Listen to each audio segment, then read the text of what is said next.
guys, welcome back to my table of three. Today we are doing another food preservation.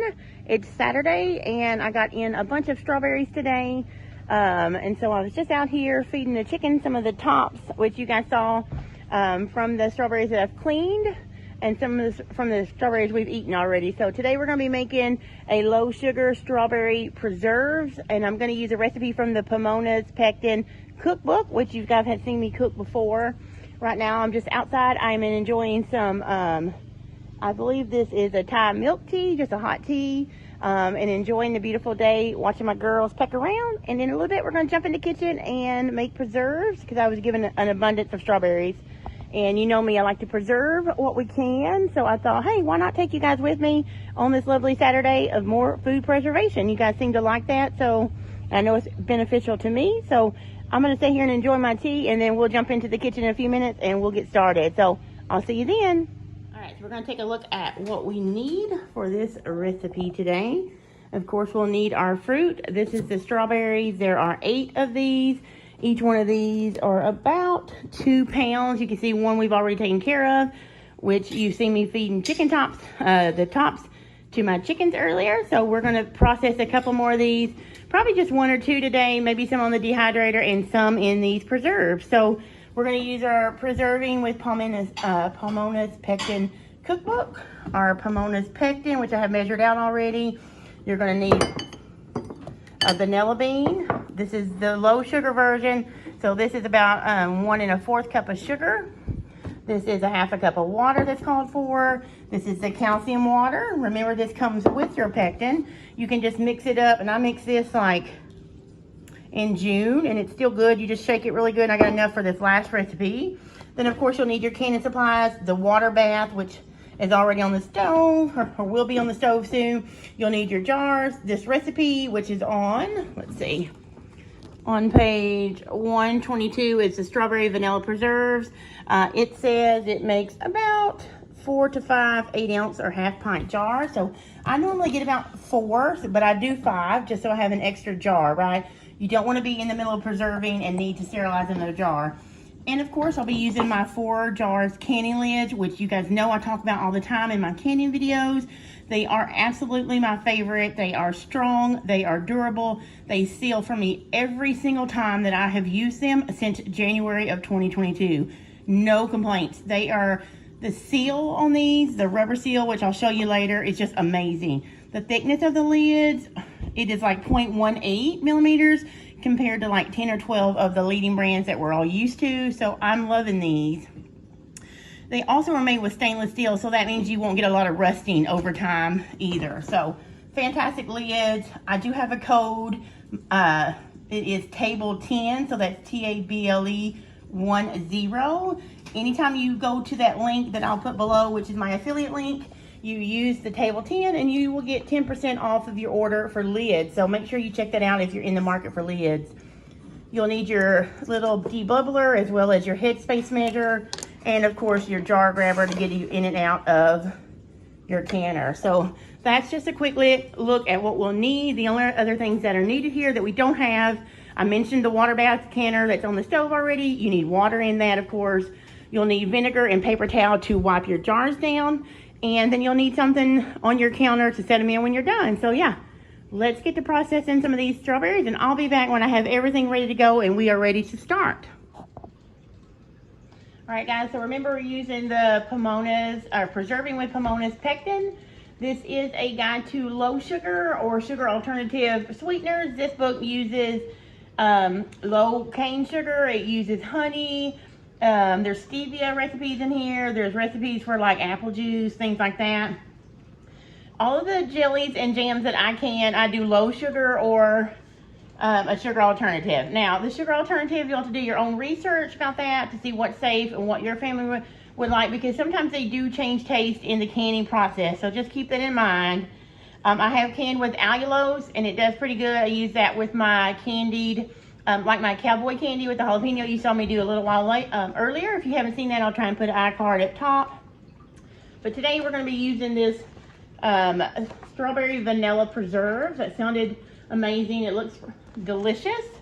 And so I'm going to use that today. I am going to use just white cane sugar because it's what I have. and I'm going to share this with some other people, so I wanted to make it with sugar. So it only calls for 1 1/4 cup of sugar, so low sugar. Now remember, it's going to be divided around 4 or 5 half pints, so not bad for jelly, considering most jellies call for 7 to 8 cups of sugar, so not bad at all. So we're going to go ahead and start. I've washed my strawberries, I've cut the tops off, I've cored them, and you leave them whole because with preserves you actually are going to leave the fruit. You're not going to cut it and you're not going to mash it like you do with jellies. You basically want some of the fruit to still be whole. So we're going to show you, I'm going to try and change the camera angle a little bit, hopefully without distracting the view. And we're going to do the first step, and then I got to move over to the stove and bring this to a simmer. So let me see if I can pan you down some really quick. All right, so this is my knife that I've cored and cleaned the strawberries with. Here they are. This is 2 1/4 pounds of strawberries. All right, and some of them I did just cut because I cut bad spots off and things like that. The next thing it calls for is a vanilla bean, which I took one out of my pantry. This is something I got from Amazon. I'll try and link those below. They're Madagascar beans. I wish you guys could smell this. It smells amazing. That's just strawberry stuff. I use the same knife, right? Why dirty?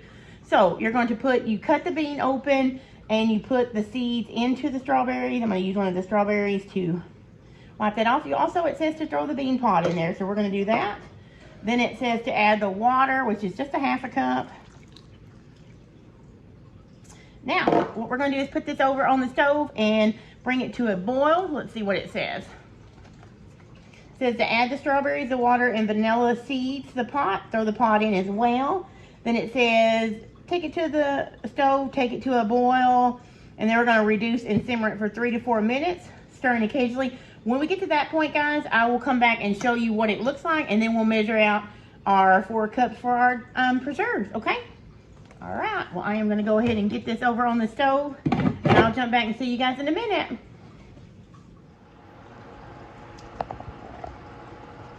All right, guys, so this came to a boil. Remember, I let it simmer. I turned it down to simmer, let it go for 4 or 5 minutes. Now I'm going to add my calcium water. I've already measured this out before I started filming. I just put it back in here. So it is 1 1/2 teaspoons, just mixing it up real good. I'm just going to pour that in. The calcium water, again, comes with, in the box with this Pomona's Pectin. I'll link this down below from Amazon where I buy it. Unfortunately, I can't find it locally. I wish I could in my health food stores, but we can't. So we're going to mix in that, so I order it from there. Let me not jump around. So I'll put my affiliate link there just to the store so you can find out if it's something you'd like to create low sugar jams and jellies with, or not. But I'll link that below for you if you want to read more about it. Okay, so we stirred in our calcium water. Those strawberries are beautiful, aren't they? Such a pretty color. Now what we're going to do is move that lid. So a tip for when you're doing jams and jelly is to stir your pectins in with your sugar, because pectin, if you haven't learned the hard way like I have, hopefully you haven't, if you just dump it into the hot jelly mixture, fruit or whatever, it may clump, and it's not pretty. It doesn't make for pretty jelly and stuff like that. So one tip is to mix it in with your granulated sugar or sweetener, honey, whatever you're using. I don't know how it would mix in with honey, so don't take my word on that one. I do it on granular sweeteners and sugars. This again is just white cane sugar, and I'm using the amount that the recipe calls for.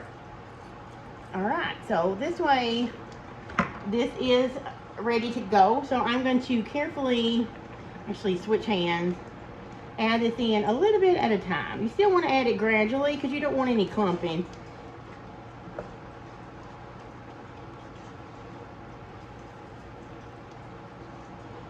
It smells really good too. I wish you guys could smell it. The strawberries plus that vanilla. And the vanilla pod, I just put it back in here after I measured the 4 cups. It's in here somewhere. Let's see, there it is, right there. You pull it out after you, I think I actually missed a step. I think after you use your sugar, actually you pull it out. Sorry, I thought I missed a step, but you don't.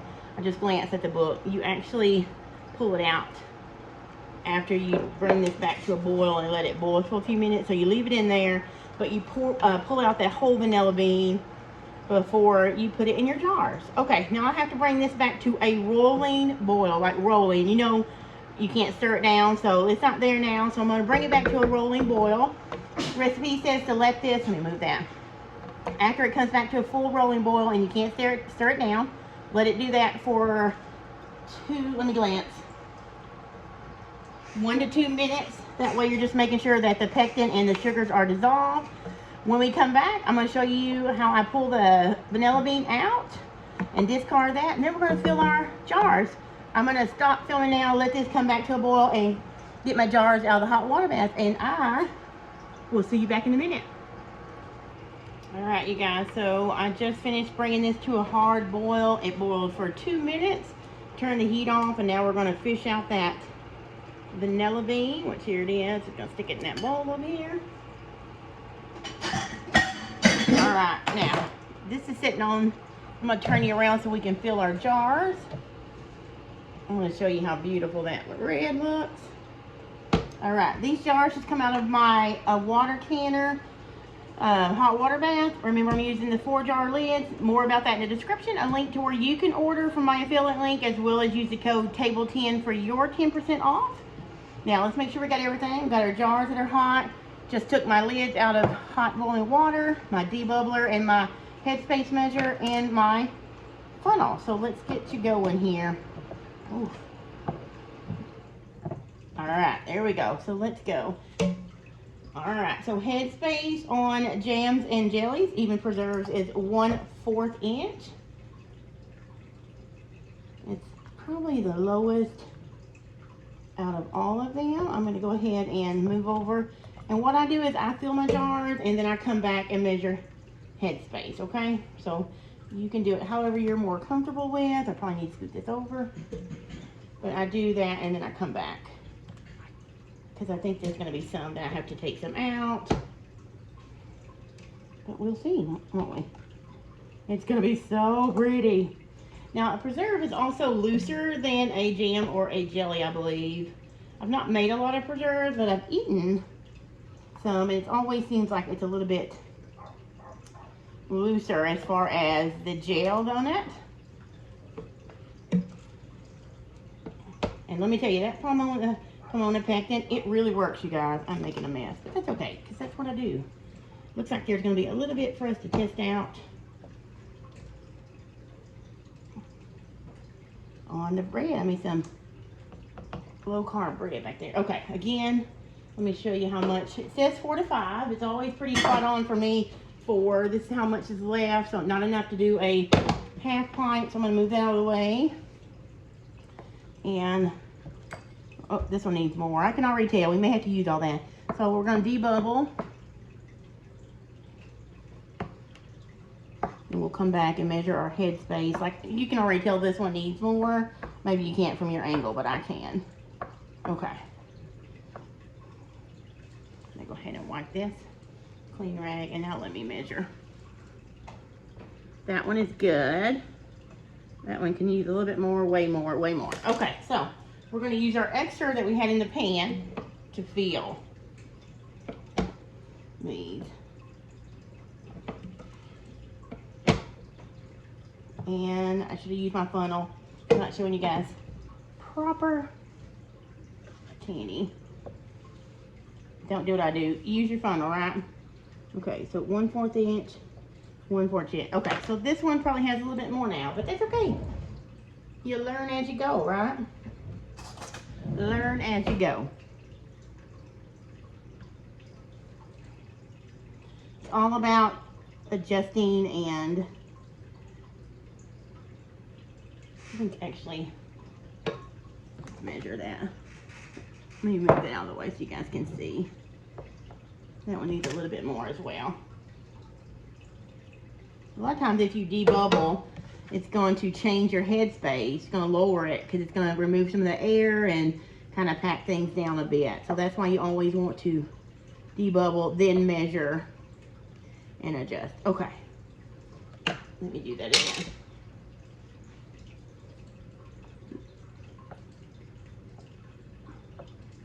Because you don't want it too high either, because your seal may not get proper. meat boil over and cause your seal not to seal. Okay. All right, so now we got our vinegar and our paper towel. Now it's really important to what? To clean these shrimp, because I've made a mess of them. And you want all that sugary, sticky stuff off your rim, okay? See that? Even using the funnel, this will happen. Even if you're not messy like me. But messy cooks are good cooks, right? Kinda hot, I should have put a, see, you wanna move your paper towel. So, you could use water if you don't wanna use vinegar. But I use vinegar just because I know it cuts that stickiness.